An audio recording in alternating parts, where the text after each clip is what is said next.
Contoh yang seterusnya. Aktiviti menarik laci dari meja sejauh 0.3 meter jarak dia kan.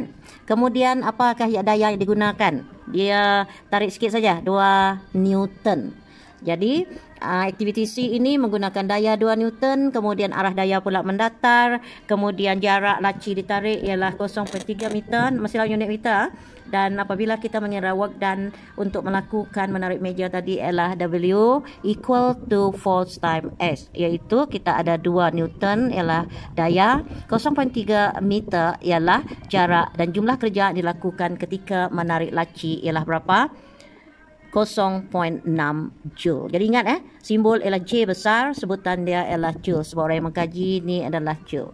Jadi mengira kerja yang dilakukan. Ini ada satu contoh Okey, tak boleh tunjuk dulu. Ni. Contoh ini menunjukkan seorang murid mempunyai berat badan 400 Newton dengan beban di tangannya pula dia membawa satu beban ialah 100 Newton. Kemudian dia menaiki tangga tegak.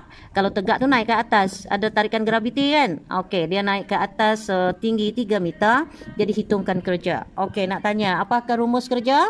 W sama juga dengan Fs. F ialah apa tadi? Daya. Berapa daya di sini?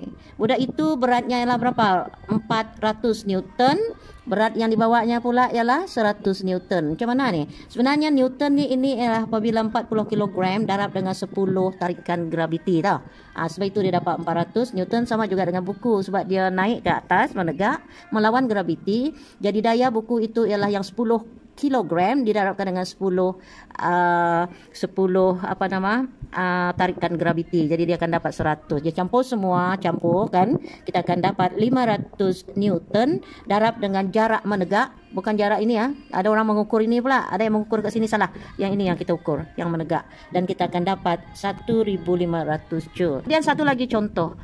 Dia mengangkat apa? Mengangkat barang. Ketinggian almari itu ialah 2 meter. Kemudian penyelesaiannya ialah Ali mengangkat sebuah kotak berjisim 10 kg dari lantai ke atas almari. Ada kesan tarikan graviti tak? Tak ada objek yang diangkat. Yes. Kotak itu akan menerima tarikan graviti sebanyak 10 Newton. Jadi apabila masuk kepada pengiraan, berat kotak itu saja ialah 10 kg darab dengan 10 Newton, iaitu tarikan graviti. Jadi dia akan mendapat 10 Newton. Yang 10 Newton ini adalah daya F. Jadi apabila kita masukkan dalam rumus kerja, sama juga dengan daya darab dengan jarak, iaitu ketinggian almari.